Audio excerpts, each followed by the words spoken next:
Hello, and welcome to Sensemaker Live, our regular Friday news discussion here at Tortoise.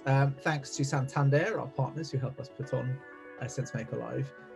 The question we're looking at today is: are we reopening too quickly? We, in this question, obviously being the United Kingdom. Apologies to our non-British members.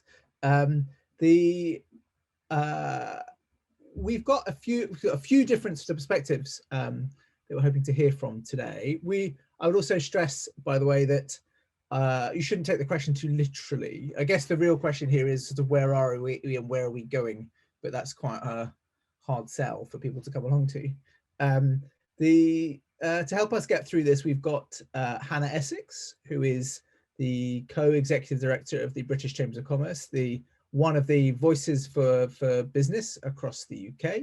We have Karl Friston, who is a mathematical biologist at University College London and an expert modeler in the mathematical sense of that word, I should stress, Karl. We also have Charlotte Hardie, who's the group content director from Retail Week. This is obviously a question that has a lot of trade-offs implicit inside it. So we can't keep everyone locked indoors to, indefinitely. There are costs to that, and I hope that we can sort of start now that the virus is being now that the slopes are moving basically in the right direction. We can have a conversation about when we make these calls on these trade-offs. I should stress that the purpose of the thinking is that that journalists are generally quite good about knowing about things like page layouts. We generally don't know very much about the actual world outside our newsrooms. And the purpose of the thinking is to have a conversation with people who know more than us, so that we can instruct our journalism. It's supposed to be a collaborative sort of conversation. We're supposed to be trying to find areas where we agree and areas where we disagree. If you'd like to contribute, you can join the chat. On the right, you can see my colleague Luke is going to be sort of editing that. If you'd like to make a comment on the camera, we may basically pest you in the chat if you've said something interesting, we want to pull you in, or you can raise your hand, which I think, depending on which bit of technology you're using, is now, I think, mostly in the reactions thing at the bottom. So we'll start off with a few minutes from our invited panel, but then hopefully it'll become a bit more free-flowing and discursive. I know that Karl, I think, has to disappear earlier than the rest of us, but so if you have anything you want to take up with any thoughts about his contributions, do make sure to sort of come in with them early. With that in mind, I wonder if we could start with Karl as our first contributor. I think, Karl, so you've been I think, to give some background, you've been out of consensus with Sage over the last year. I think it's fair to say, right? You've disagreed at various points with their analysis, with the government analysis. But at this point in time, there's a sort of analytical consensus about roughly where we are. And it's basically good news, right? I think that's a very fair summary. Yeah. So I mean, we've all been through an enormous amount during the sort of Christmas surge, but we're also celebrating the outstanding vaccination program, and that clearly has made a difference. So, prior to Christmas, there were great concerns about increased transmissibility due to new variants, and there remain great concerns and uncertainty about the impact of fluctuations in transmissibility. But there's also, I think, consensus about the efficacy of vaccination, and the numbers are looking good, not just in terms of precluding serious systemic illness, but the statistics are also pointing to an attenuation of the ability of people to transmit the virus from one to another. So that has enormous implications at the population level in terms of exponential growth of or spread of the virus. And in light of that, the implications for how safe it is to relax various mitigating responses.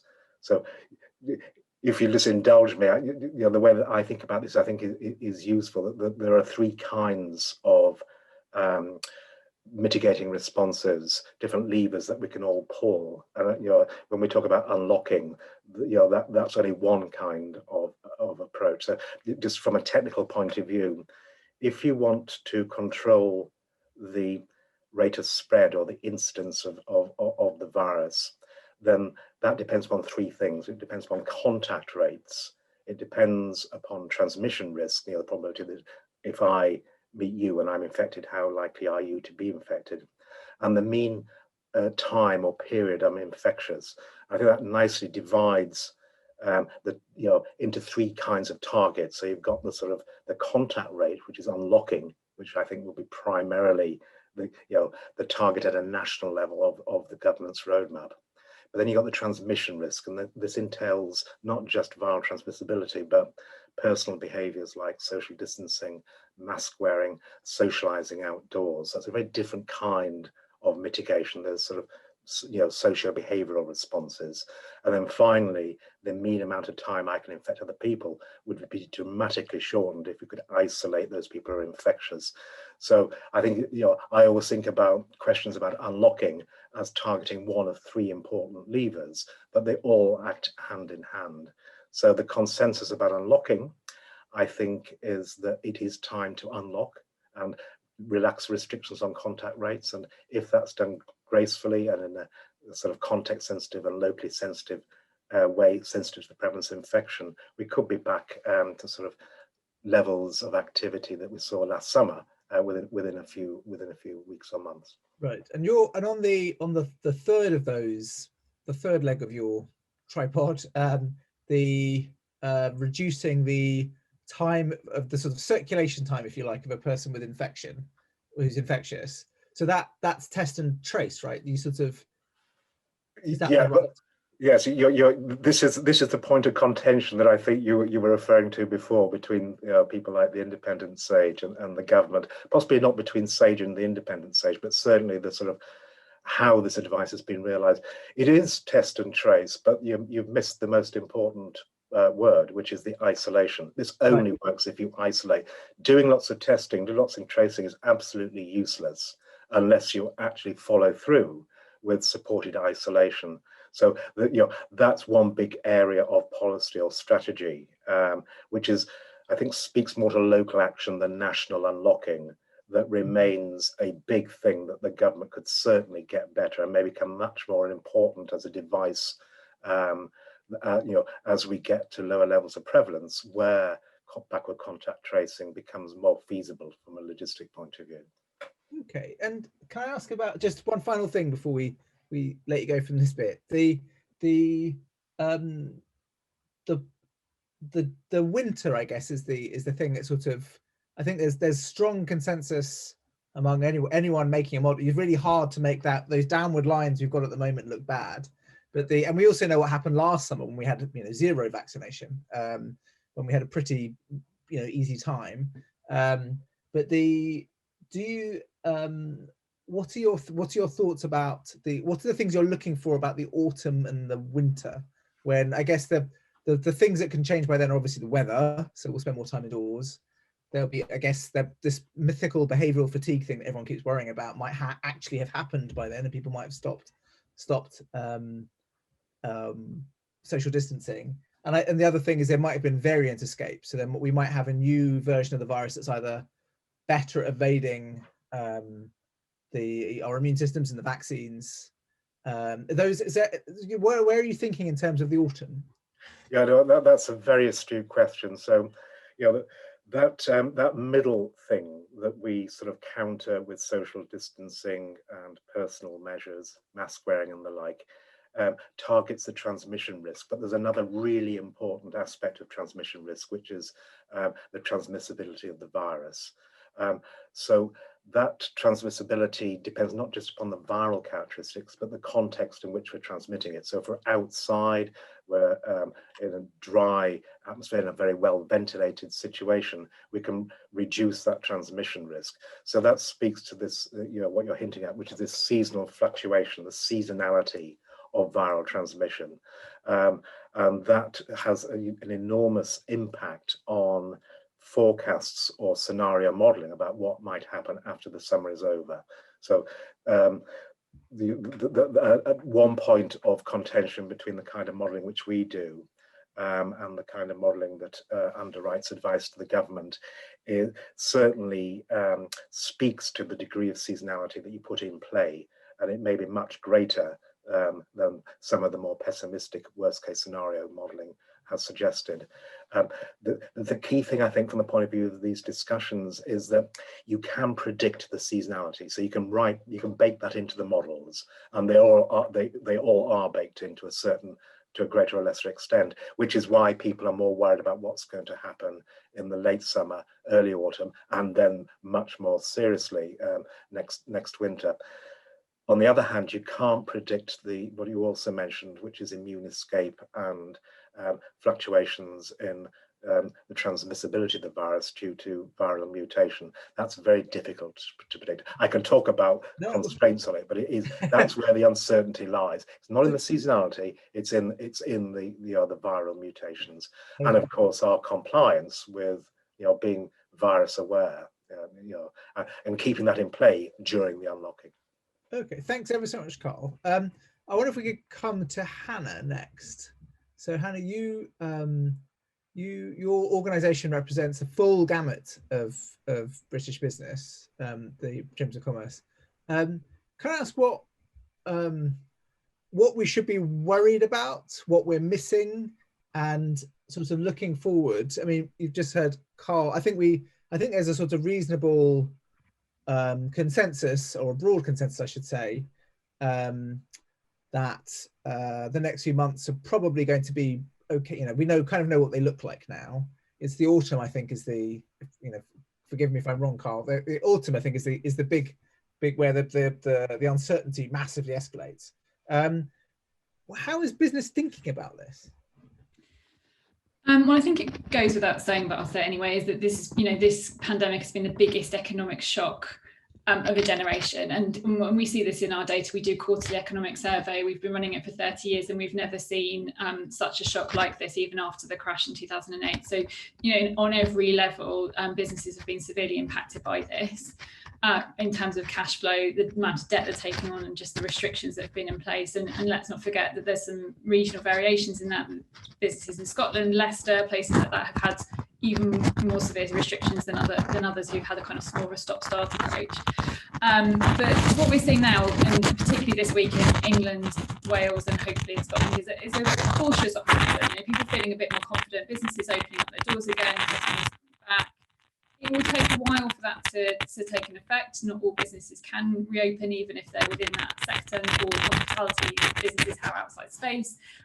But even now, there are questions top of mind, even before we look ahead to the autumn, about what is going to happen next. So we can see the roadmap. That's given businesses a lot of confidence. It's given some certainty about what they should be doing, what they should be preparing for.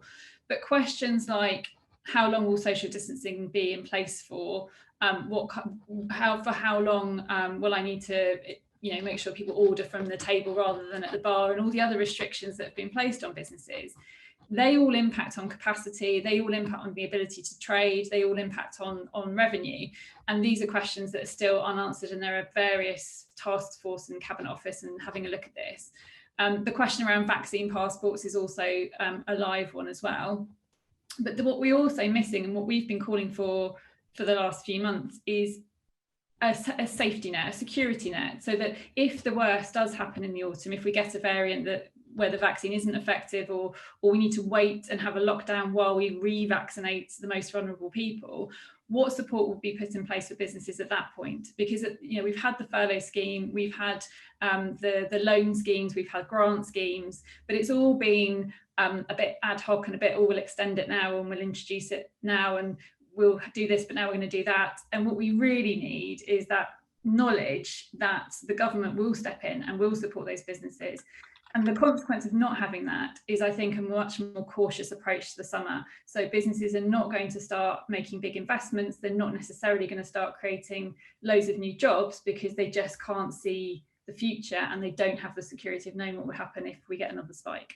So if you could, so in terms of creating resilience against a future potential lockdown, what are the things that you're looking for? What are the kind of things that we're we're talking about? So I think businesses need to know what support will be in place should the worst happen. So if it's in Germany, for example, they know that the schemes similar to the furlough scheme, but the schemes like that, they have the certainty of knowing that should it be the case that they are restricted or have to close, that support then kicks in.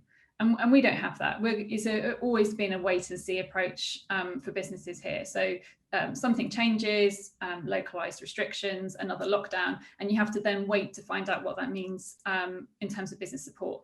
Actually, the business support needs to be in place, and then you need to understand the criteria for when that support kicks in, and that would be a much better, much more secure place for businesses to be in. And I think it would unlock a bit more confidence around investment and job creation.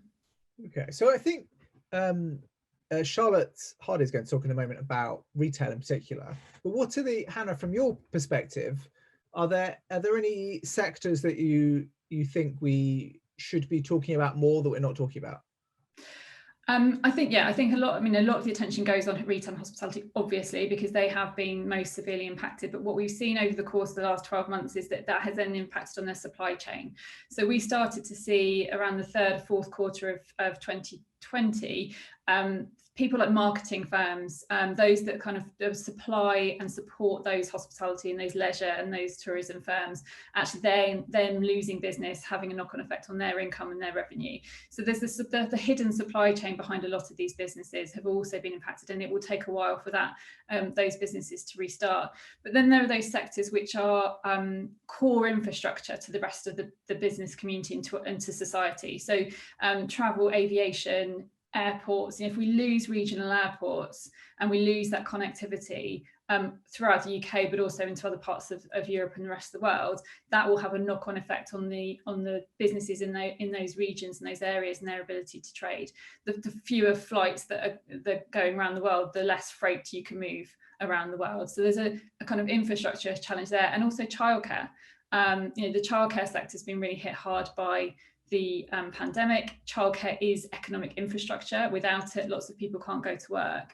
And as people start to come off furlough, and as businesses start to call people back to work, that if those childcare providers are not there because they haven't been able to survive the pandemic, that will impact on the ability of working parents to get back to work. So Ben May has pointed out that the emergence of the Indian COVID variant suggests that maybe we've not done well enough at basically suppressing inward transmission of the disease. Can I ask, from your perspective, Hannah, what your members have been saying about travel restrictions, and whether if, for example, you can imagine a scenario where we unlock quite far sort of domestically in terms of opening up, but then start putting in place quite aggressive border measures to protect ourselves against variants. That might be a sensible strategy. Is that do you have any sense of what your members think of that? I think this is another one of those sort of risks, and top of mind is that, while the vaccine rollout's going really well in the UK, and while it feels like we're getting to a better place, we are an island, but we're not completely isolated from the rest of the world, and that's where the risk is coming from with the new variants. But I think if you speak to businesses, you'll get a mixed view depending on their circumstances. So those that depend on international travel, whether that's because of moving goods or whether that's because of their ability to go out and meet clients, do business, create new contacts, they will obviously want there to be fewer restrictions.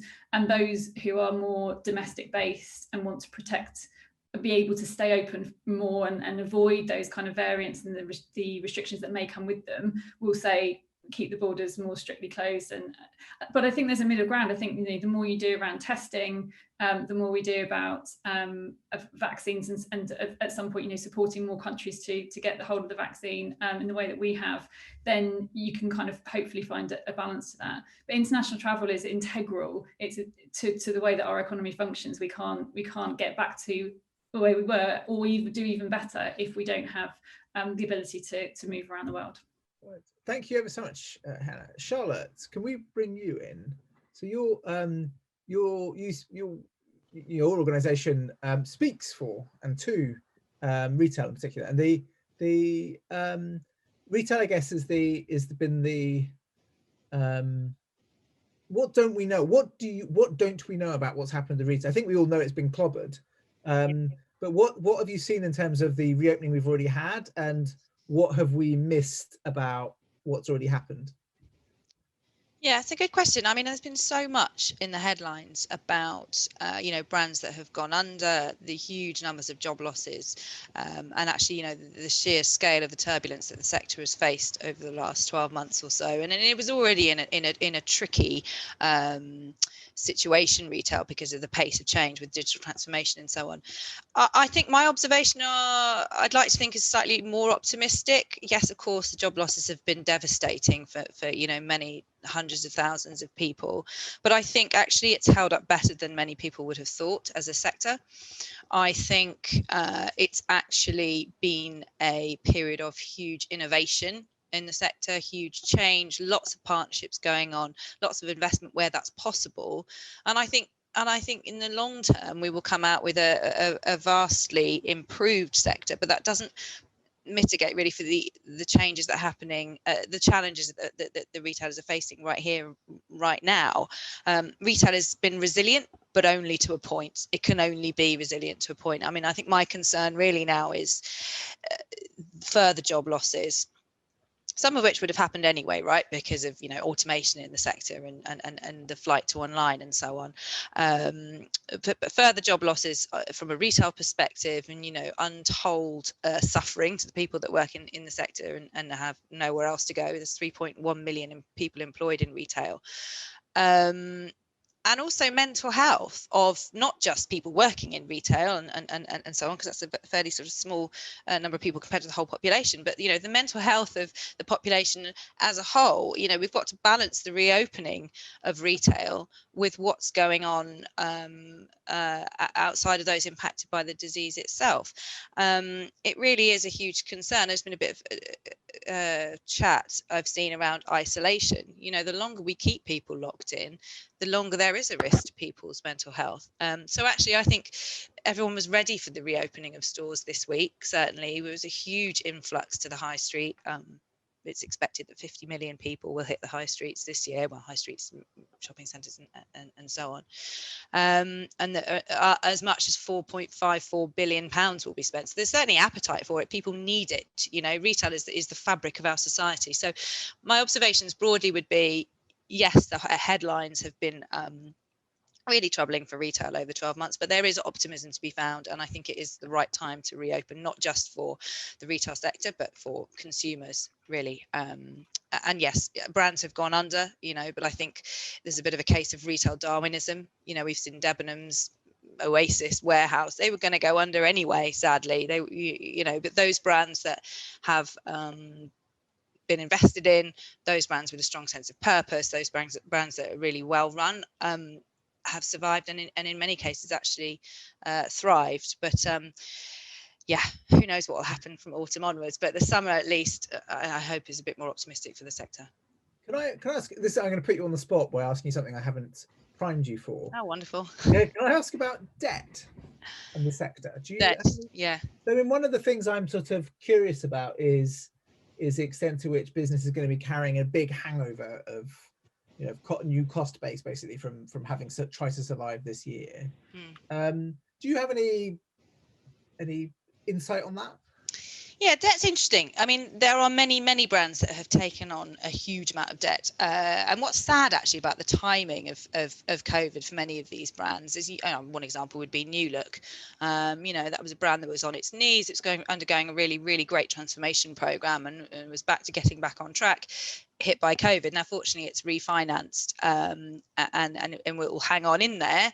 But it's very precarious, very, very precarious, the sector at the moment. And the other thing you've got to remember is that retail's margins are pretty small. You've got and the economics of retail was never brilliant to start with. The economics with the flight to online over the last 12 months have made it even more challenging. Now, no one's going to weep for Tesco, which has sort of £53 billion worth of sales, but the fact is its profit has gone down 20% to 825 million. Now, that's not a huge amount of profit on £53 billion worth of sales. The economics with the flight to online are really, really difficult. Every delivery that a retailer has made has been very, very expensive, and in many cases, you'll be barely washing your hands. So it's really, really challenging. And yes, of course, unlike hospitality, retail has had a revenue stream. which has saved many of them. But it doesn't make the immediate term any more any less challenging. And yes, businesses have taken on a huge amount of debt, and they are still saddled with a huge amount of costs. And coming back to Hannah's point about government support, that I think government support has been pretty good for the retail sector, with furlough and with rent holidays and with business rate holidays. But business rates in particular, you're just pushing the problem further down the line. It's an archaic system that isn't going to help retailers' debt issues, because you're not those retailers with stores that have huge rates, you're not on a level playing field with the e-commerce players who don't have rates. So something has to change there, and the landscape has to be made easier for the retail sector to operate, because it's a brilliant retail sector, the UK. It is brilliant. It is really advanced. It's full of innovation and ingenuity, and it needs help to be able to operate in a more efficient way going forward. But for now, it's hopeful that despite the debt, enough will survive and hang on in there with the right proposition. Thanks ever so much. I was wondering if I could come to my colleague Luke, who has some slides, just as quickly. You've seen them at the beginning of this, but just to whistle through those. Yeah, happy to do that. I think a lot of it was helpfully covered by Karl at the top, but just to reiterate, obviously the vaccine program in the UK has been extremely successful in comparison to other countries shown here, and rising rates of immunity are being quite rightfully assumed from the fact that lots of people have received at least one dose of the vaccine, and we are currently on trend with government predictions as providing second doses. So that first chart shows the sort of international comparison.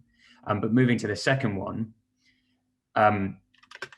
we can also see that there's an underlying rate of immunity that's obviously higher than the vaccination rate, because some people have had prior infections, recovered, and retained the antibodies. So the rate, as speculated by the ONS based on modeling of testing positive for COVID-19 antibodies, puts the immunity rate at well over a majority of the population. So this is good heading into a period of increased contact, as Karl described, because obviously people with immunity are not contributing to the transmissibility of the disease nearly as much. Just so I understand that, make sure we're looking at that graph correctly. So isn't the most amazing number on that graph that between basically February and March, we increased the share of vaccinated, of protected people by about 20%.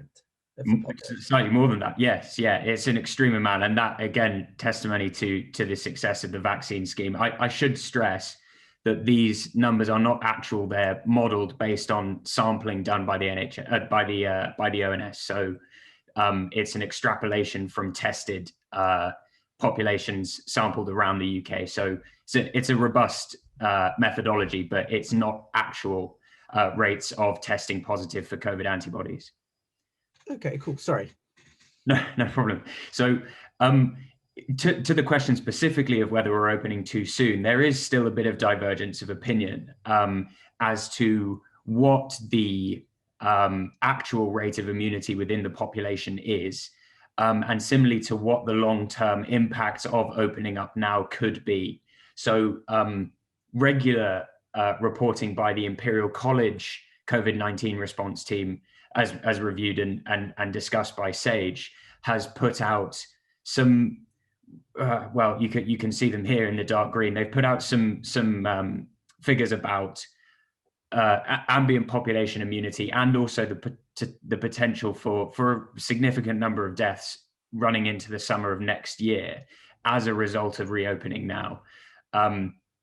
Conversely, there was a study last week which suggested that population immunity was much higher, and that the sort of herd immunity threshold had been reached. So depending on which scientific baseline you follow, and specifically the types of assumption you're willing to make within the modeling, and Karl really ought to be talking about this rather than me, but the idea of incorporating risk factors in your assumptions when it comes to new variants, but also other ideas around hesitancy and regional difference in immunity. So moving between pockets of high and low immunity within the country could mean that rates of transmission, hospitalization, and death were actually higher in different places that had been sort of insulated for certain reasons, lack of information or vaccine hesitancy or whatever else, from boosting that level of immunity within the population. So the next slide, we haven't really touched on it yet, and maybe it's a question for some of the people in attendance, but are vaccine passports the answer? There's a divergence of opinion as to how they would work, and also whether they're an appropriate or proportional response, really, because it pertains to questions of discrimination, of necessity, of privacy around data, and also the sort of willingness to travel overseas in the short and medium term. So this YouGov poll shows some of the sort of public opinion around different factors relating to COVID-19 passports. The final slide was really just to reiterate that obviously we're talking about reopening too soon, but we haven't reopened yet, and the roadmap was still always contingent on some of the steps that are seen here. I think it's important to stress that there was a no earlier than clause on each of the dated milestones, and these 4 factors really are the things that need to be monitored. The first 2 are something that the Imperial College response team have quite conservative or pessimistic assumptions about when it comes to the modeling for the year to come, and also the recommendations as to moving through the roadmap. And then the final condition there, the 4th one, no new variants are contributing to changing risk. Again, as Karl described, it is a significant unknown. So that's certainly something to bear in mind. Great, thanks ever so much.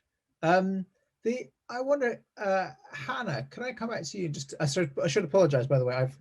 There's a cat sitting on me. My house is very cold, as you might be able to tell from the fact I'm wearing 2 cardigans, and the cat has just lost patience with the heating. What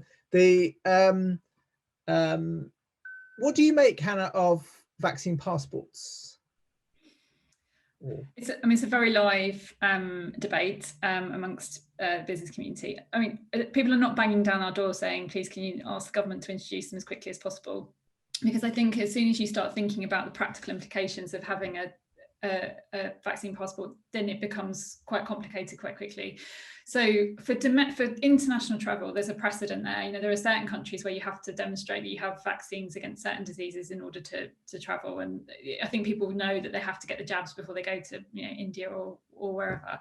So it's kind of there's a precedent there. But when it comes to domestic use, it's certainly harping back to the kind of the discussion around ID cards and whether or not the state has access to data and your behaviour and all the rest of it. But just from a practical business perspective, there are people for whom they don't want to get the vaccine. There are people who, for medical reasons, can't get the vaccine.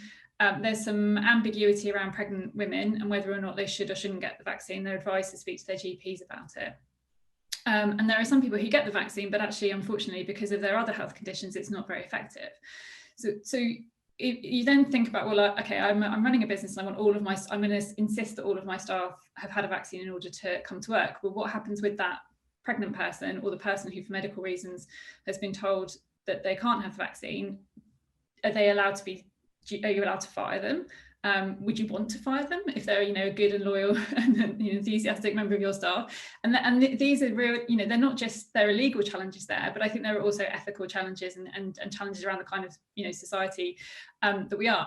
That if you took it on purely economic terms, if you said to a business, right, if you ensure that all of your staff and all of your customers have had a vaccine before they enter your premises, you can operate as you did pre-pandemic and just get on with things. You can see that that's very appealing.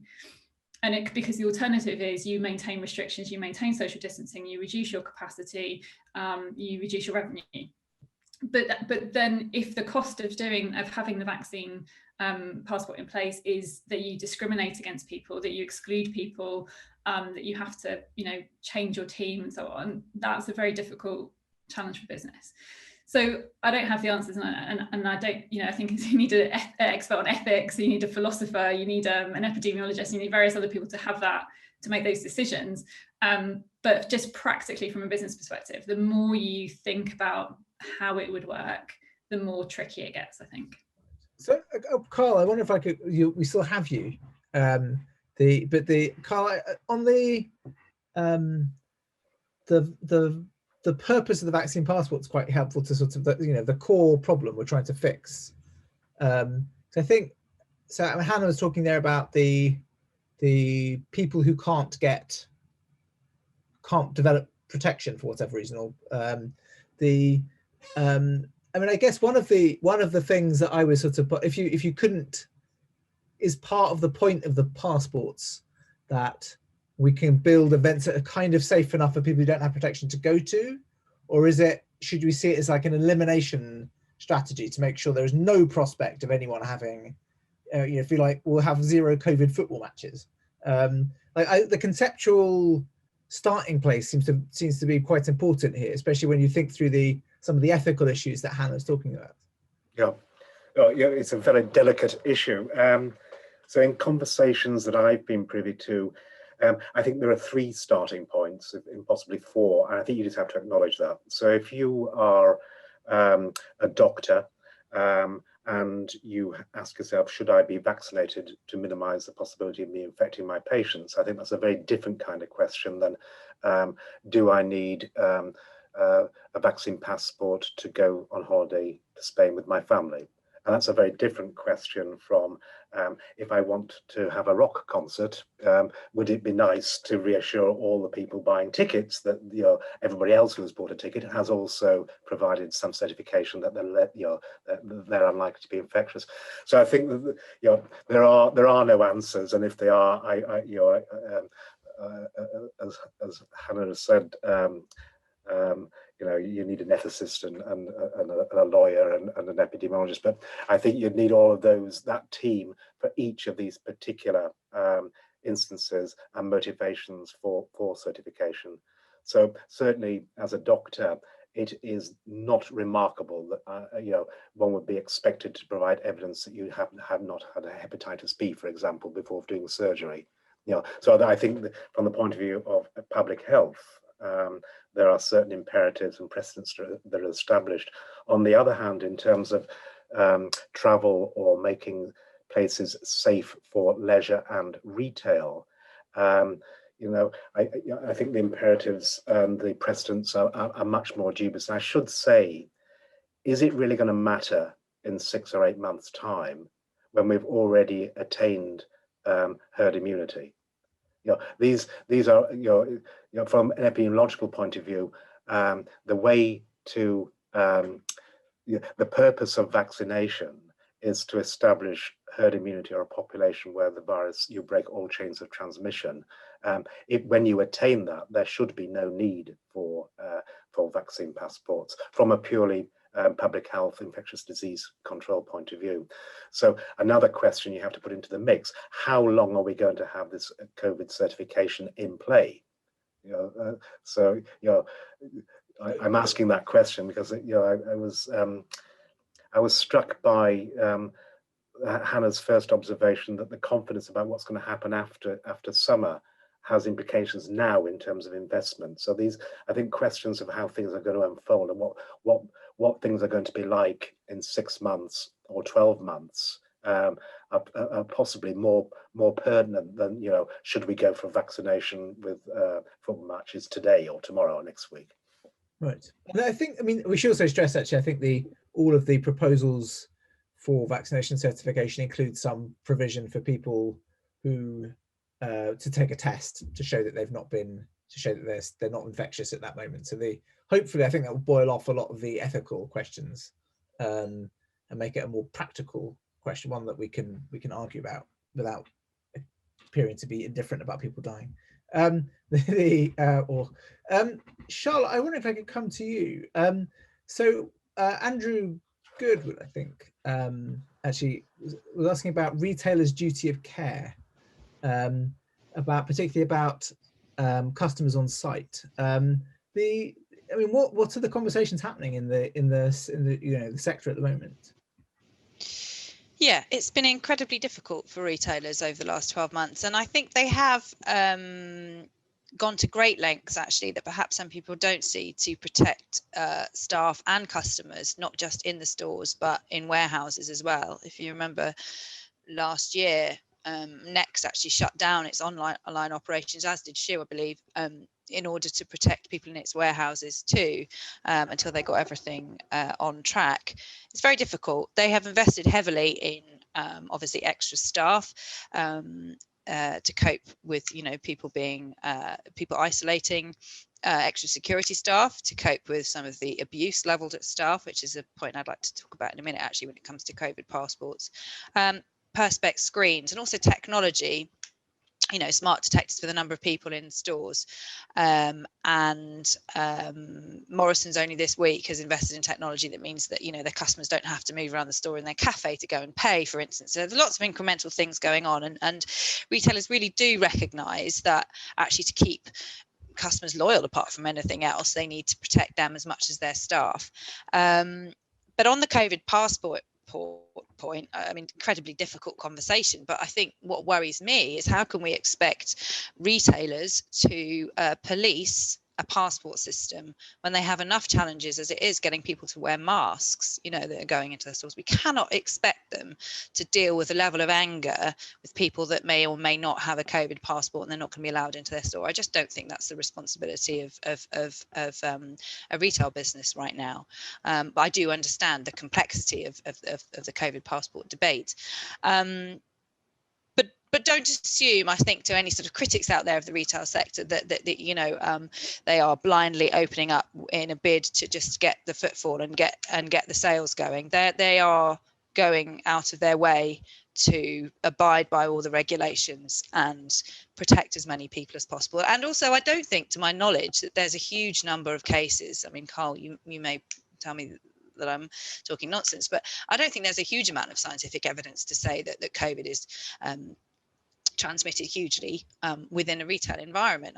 I don't know whether that's a sort of a danger area, as it were, for transmission or not, but to my knowledge it's not up there, certainly. So yes, there is a duty of care. Retailers recognise that, and they have invested heavily in doing so. I mean, I guess one of the things that I've been struck by throughout this process has been throughout the pandemic has been that we've gone for rules about, say, retail, and we don't acknowledge that, for example, like a shop with, a Victorian shop in Penzance with a small entryway in and no space inside is likely to be more dangerous than a big, airy sort of IKEA warehouse that is functionally outside with huge, anti-fire extraction fans everywhere. We don't really. There's not a lot of differentiation within the sector, is there, in terms of the regulatory environment, even though there's differentiation in terms of the risk? No, I mean, I don't think there is. The rules are fairly blanket, from a warehouse to a small independent shop. I mean, obviously it is slightly, if you're looking at an independent retailer in a small market town, you have a different set of challenges, but the logistics facing the retail sector have nonetheless been a huge headache, and social distancing in warehouses has meant often they've had to struggle with all the shifts and change all of those and have more staff, and as I say, that's only added to their cost base. But I think many different types of businesses are, as I say, going above and beyond, and I think collectively this will be making a difference to consumer confidence, and keep retail trade ticking along. I think there's a consumer expectation that there's a need for retail for many people, for their kind of, as I said, it's a fabric of society. People will still want to go to shops, as we've seen this week, with the queues around the block to get into Primark, and there is a risk that comes with it, but I think retailers are doing all they can to mitigate that. Sure. Thanks ever so much. Hannah, can I come to you? One of the things I think is again, this is a thing I haven't primed you for, so good luck. I worry about business models basically, and whether there are, I mean, one of the things that we, I think, learned quite early on in the pandemic was our very flexible labour market in the UK, which is to say sort of easy hiring and firing, and the gig economy-ish stuff was potentially a sort of was a difficulty for government in getting money to people who needed it, if people had the loose attachments to their employers. Do you think there's any changes in sort of business models that people are thinking about as a consequence of all this stuff? It's a good question. You've put me on the spot. I think as Charlotte said, there's been a lot of innovation actually, and a lot of businesses have had to pivot to survive. So businesses that were, restaurants that have just created this amazing takeaway service out of nowhere. I've spoken to businesses who are, there's one example in Surrey, there's a very excellent gin company side by side with an Indian restaurant, and they combined forces when it came to click and collect services. There are wholesalers who've switched from providing their products to local food and drink outlets to actually doing deliveries and providing an excellent service to new customers. So there are some fundamental shifts there. But then I think the uncertainty is making it difficult for some businesses to make those kind of decisions. So do I continue down the road that I have created as a response to the pandemic, or do I revert to my previous business, or how do I have some kind of hybrid? And then there are some people who've created something that didn't exist previously because of the pandemic. It sort of forced them into, they were made redundant, they were on furlough, their business didn't survive, they switched and they've done something else. It has created in some places a really innovative environment.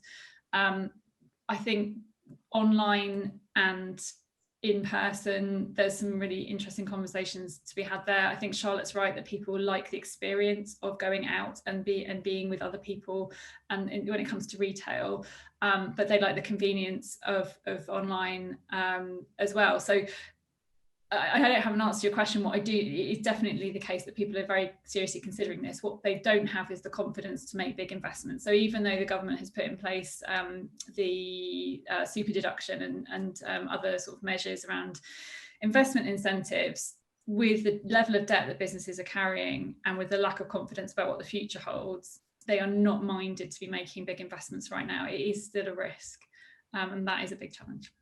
So do you think the investment is it's quite hard to work out for, it'd be quite hard to bring forward the level of confidence that you'd need to get through the autumn, right? Given what we've talked about already. Yeah, I think without that kind of certainty, unlocking that investment is going to be challenging. I think there is more government could do, like as I said before, around that security blanket, but also about tax breaks and actually incentivizing job creation and incentivizing making investments. For example, if you spend at the moment within the annual investment allowance, that doesn't include things like investment in green technology, so solar panels. It doesn't include the investment you make in your staff training and development. So there is definitely more government could do to incentivise investment, but without the confidence of what the future holds, that's going to be difficult to unlock. And actually, this isn't just a pandemic issue. Investment was low pre-pandemic because of all the uncertainty around Brexit. Businesses were holding back on investment at that point. So this is a long-standing challenge that we've got. Okay, I mean, one of the things Andrew Goodwood again has raised is about whether businesses should be thinking about what they need from the government to protect them from litigation from consumers. Is that something you've been thinking about? It's been the case since the start of the pandemic. So over 12 months ago, the question of liability came up again and again, of businesses being really worried about, well, if people continue to come to work and one of them catches COVID, am I liable for that? And I think this is related to the vaccine passport question as well. So at what point do we shift from the state via regulation and restrictions and so on, controlling the risk, and shift it onto a kind of personal risk? So during a flu season, if someone catches flu in the workplace, employers are not worried that they're going to be held liable for that. They're not worried that they're going to be accused of not having done enough to protect their staff from getting the flu, because it's one of those things that we live with, and everyone manages their own risk when it comes to being protected from infections. However, with COVID, there's very much a sense that if somebody catches COVID in your workplace, you obviously haven't done enough to protect them. But there's only so far that we can all go, and you actually can't pinpoint whether that was caught on the train or the bus or the, in the supermarket, or whether it was in your workplace. So but it is definitely something that businesses have been concerned about. There hasn't always been clarity about that throughout this, and I think going forward there needs to be that, to give confidence back to businesses. Thanks ever so much. I wonder if we could go to I wonder if we could go to Will Holdaway, because Will, you raised a thought that I hadn't really occurred to me, which was so you organise events. Yeah, music festivals mostly. And it hadn't occurred to me. So you think the risk for you is less that later in the year people will be that your customers might get sick or might need to self-isolate. It's your staff, because your staff are predominantly young and so they're not vaccinated. Yeah, I think certainly in the summer, with the all the modelling showing that the severity of illness is likely to be low, the concern is customers might have to self-isolate, might be sent home, but for the key senior management team, unlike a bigger workforce like say a hospital, on a usual event, we can't build in anywhere near enough resilience for staffing in order for 4 of us who might need to be in close contact to some extent, although of course we could build in some bubbling and social distancing. Once you start losing a few members of the team, you're stuck with 20,000 campers on site and all the usual risks with that, but no staff to effectively manage them and hold the event together. Okay, and how are things looking for the rest of the year? Definitely an interesting one. I sit on the DCMS working group for outdoor events, and the point that I'd originally raised here had just been on my mind for the past 2 weeks or so since our last meeting, that actually most of the other members of the working group are slightly older than me and are expecting to have received the vaccine or have received the vaccine already. So it just prompted me to start thinking about some of the ageism issues that may start to come up into this. There's no reason for me to find it more difficult to do my job just because I'm younger, basically. I should say at this point, I have a season ticket at Crystal Palace, and it's been the best season ever because they play really badly, then they send me a check afterwards.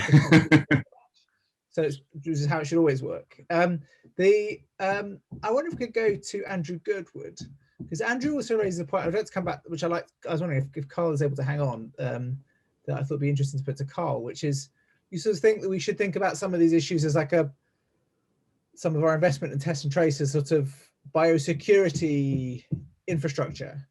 Yes, I think it's hard to roll back. The economic impact of this has been so severe that whenever there's another tremor of a potential pandemic or even an outbreak of a recognised disease in the UK, I think the government will go, do we quarantine Birmingham or do we take the risk? And I think that's an extreme example, but I think they're much more likely to say, well, quarantine Birmingham, thank you very much, in order to not have to pay for a national lockdown again.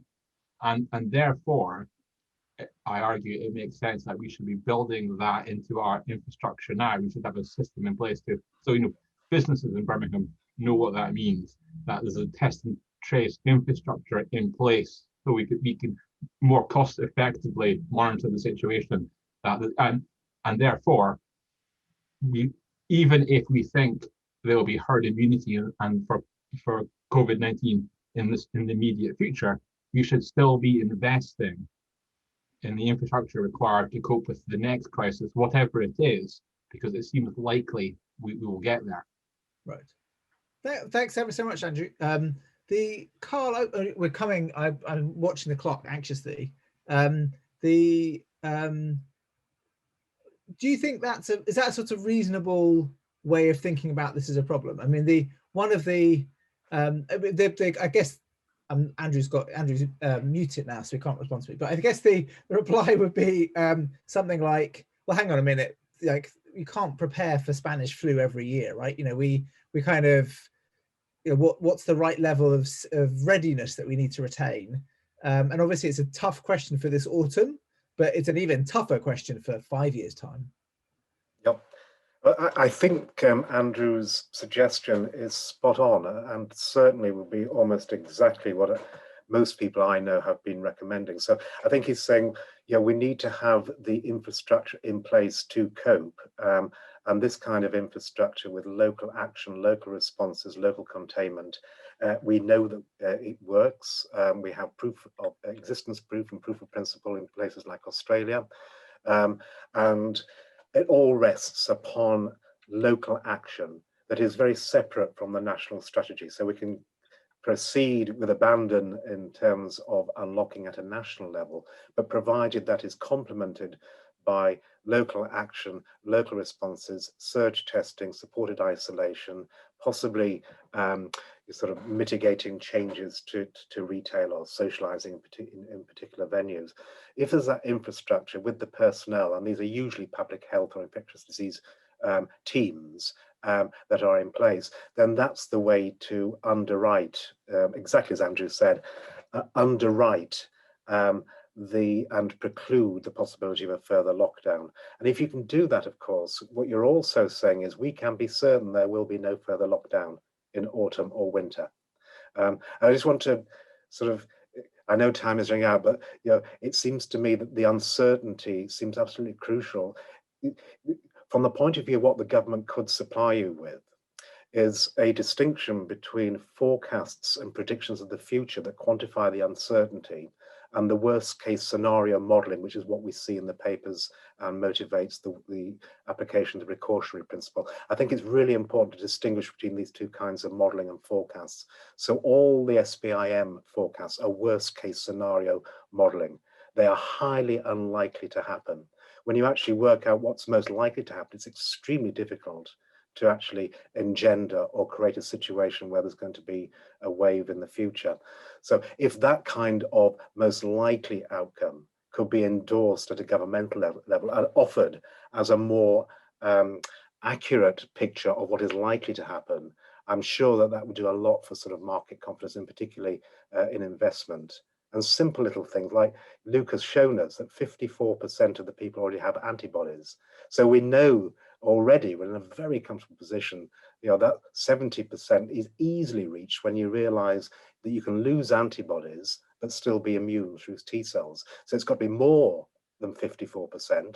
And then you add in people who are innately immune, you're already up to about 70%. We're in quite a good position. And if we can secure that position by the kind of local action that Andrew was talking about, I think there could be a lot more confidence from the point of view of retailers, for example, knowing what's going to happen, or people responsible for rock concerts and the like, know what's going to happen, indeed up until next winter. Brilliant. Well, thank you. It's perfect timing, Karl. So we hit 2 o'clock on the nose. Thank you ever so much for your contributions, and as ever for the thoughtful contributions in the chat. Thank you in particular to Karl, Hannah, and Charlotte, and thank you to my colleagues Luke and Phoebe, who've been running things in the chat. I look forward to seeing lots of you next week. We have a thinking on Monday on which my colleague Ella will be chairing on campus safety and basically about whether campuses are good enough at dealing with racism and sexual assault and sexual harassment. And we have an excellent lineup for that, including the head of the government regulated universities, Nicola Bentley. So I hope to see you all soon. I hope you have a good day. I hope your house is warmer than mine. It's a very sunny